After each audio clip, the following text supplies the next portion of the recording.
So, while we're still going through all these problems with China at this moment, the European Union continue to beg them to be their best friends and allies. We have a report from Reuters that's talking about how the EU are ready to work with China. So this came out yesterday. So this morning, Ursula von der Leyen and Charles Michel had a video conference call with the president of China, President Xi, and the premier to discuss how they should be best friends. And this is coming at a time when the West, the UK, and also actually Australia, Canada, and the US are skeptical towards this relationship with China. And you can never trust them, because this is the same China that came out again yesterday attacking Brussels over the whole issue with Hong Kong, saying, back off. And I don't understand how the EU think they can trust these people. So we do have a special guest today with us to discuss all these. We have LBC's Ian Dale, now one of the obviously top presenters that we have in this country. So before we get to Ian, don't forget to get your defund the BBC t-shirt. By definition means cancelling your TV license and watching my Tousi instead. The link is in the description. Now, let's go to Ian Dale and see what he has to say. Right, now we're joined by Ian Dale, the top LBC presenter now, especially now that Nigel's left, right? Careful. Welcome to the show, how are you? Hi.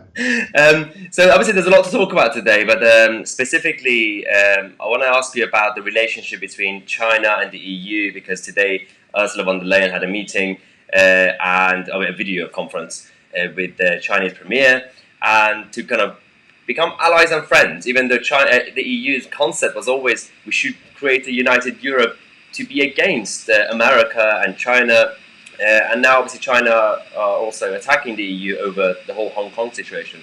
Do you think it's a sustainable relationship, or what's happening with that? Well, I think the EU is much more against America than it is against China at the moment in many ways. I do think the whole relationship between the West and China has to be recalibrated, not just because of coronavirus, but the way that they're dealing with Hong Kong.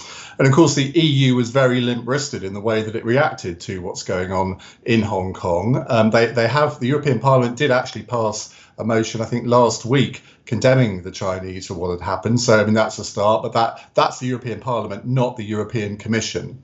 Mm-hmm. And I think the whole international community somehow over the past 10 or 15 years, probably in a vain attempt to bring China into the mainstream of diplomacy and diplomatic nations, and that's a laudable aim. But I mean, David Cameron, for example, and George Osborne were so craven in their attitude to the Chinese. They seem to be so desperate to get Chinese money into the country, investing in our infrastructure.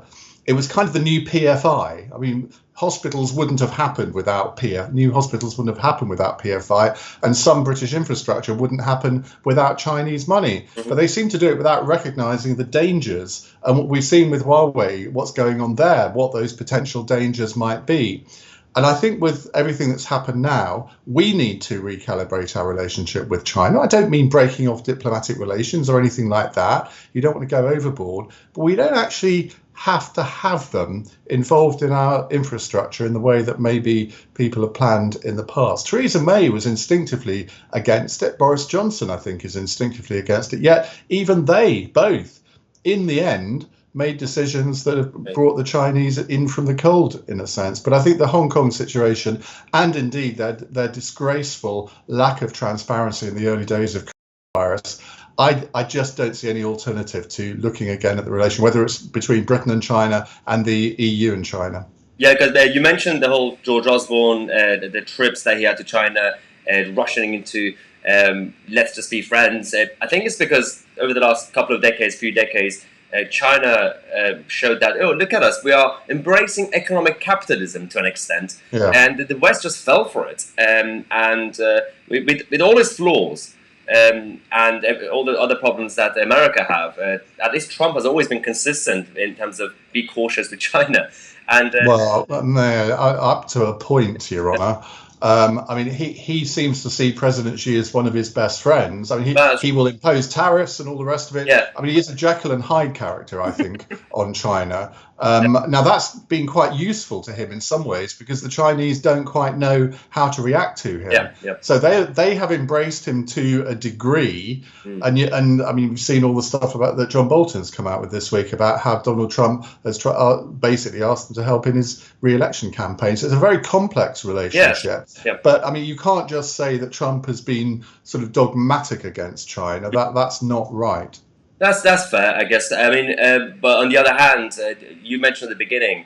Do you think that one of the reasons that the EU are going towards that way is just because the current president is Trump, and it's essentially an anti-America kind of move to protect the European bloc? And if that means you have to be closer to China, they'll do it. Is that the reason they're doing it? I'm not so sure it's as Machiavellian as that. Look, I mean, everybody wants to have good relations with all other countries, and we can't have perfect diplomacy. We can't just pick and choose countries we deal with on the basis that, well, we like the leaders or we like their systems. Clearly, China is run by the Chinese Communist Party, and there are too many people in this country, particularly I think in big business, who turn a blind eye to that. You look at the kind of people who have been or are on the board of Huawei in this country or on their advisory board. I mean, it is a list of the great and the good of the British establishment.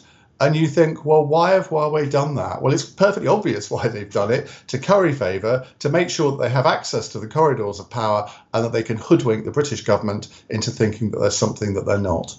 And finally, on this China thing, are you surprised that, because I don't know, historically the media always said that it's always been the right wing of the Tory party that was against China, but now the movement inside the parliamentary party is actually done by the moderates and you could say the wets and this new Chinese research group, whatever it's called.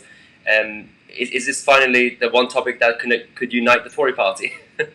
Well, I don't think it's about uniting the Tory party. I think there is a cross-party consensus. There are plenty of Labour MPs, Liberal Democrats and SNP that I don't think they would differ from a lot of what I've said here, which is probably worrying for them as well as me on subjects like this. But I just think the penny has dropped about China now, and that it cannot be business as usual in the future until they decide that they are going to behave like any normal nation. I mean, look at what's going on the Chinese-Indian border at the moment and try and tell me that that isn't China trying to flex its muscles. Look at China's behavior towards Taiwan or Tibet or the Uyghur Muslims.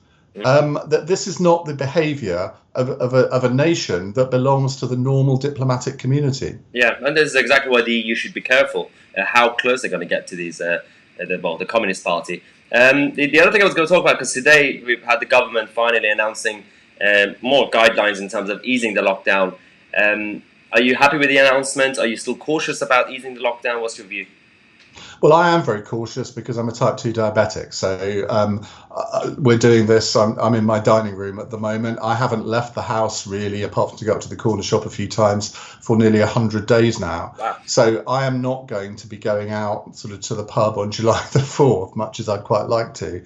I am staying in lockdown until the end of July. But I'm one of 2 million people. I mean, quite a large part of the population. And I think we still feel very nervous about what could happen if we do go out. I'm not somebody who suffers from any kind of mental illness, depression or anxiety, but I will admit that I am quite nervous. I will be nervous the first time I get on the train to go into London. Now, luckily, I just have to walk from Charing Cross to Leicester Square to my place of work. I don't have to go on the tube. I don't have to go on a bus.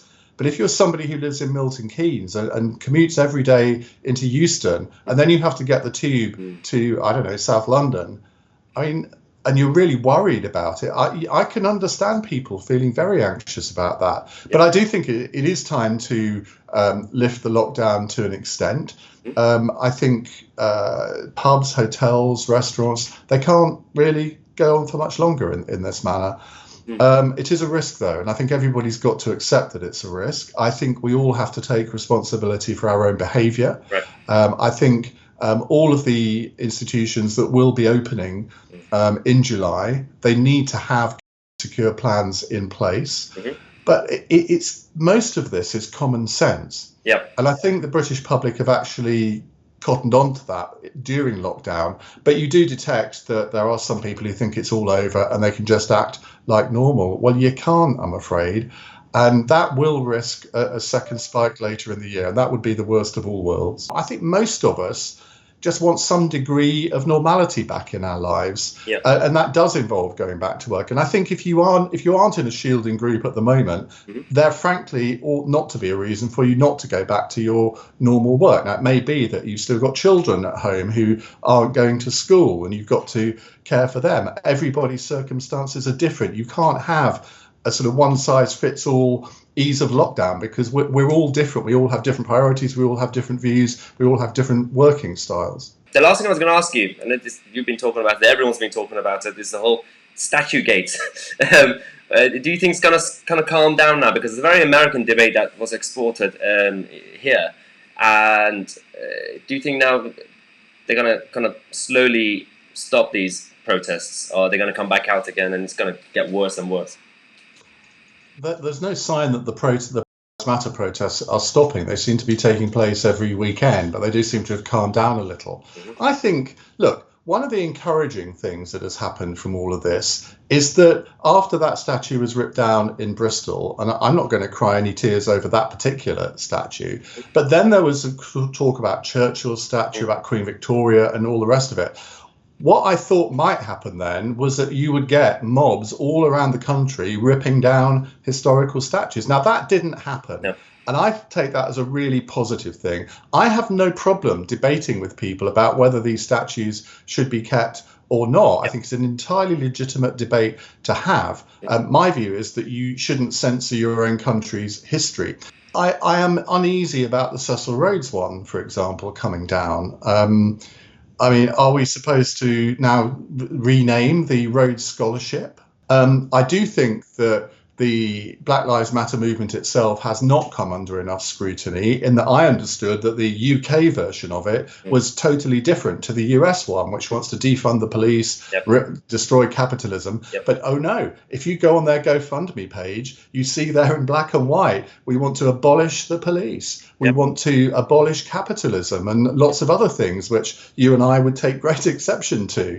This is it's a topic that we could talk for hours and hours, and it's still developing. So, but I want to say massive thank you to you for coming on the show, and hopefully we could do the next one in person in a pub somewhere when everything's healthy and safe. Well, that would be good. I don't drink, but hey, I can always have a Britvic 55. Brilliant. Well, thanks again, and hopefully we'll see you soon. Cheers. Cheers.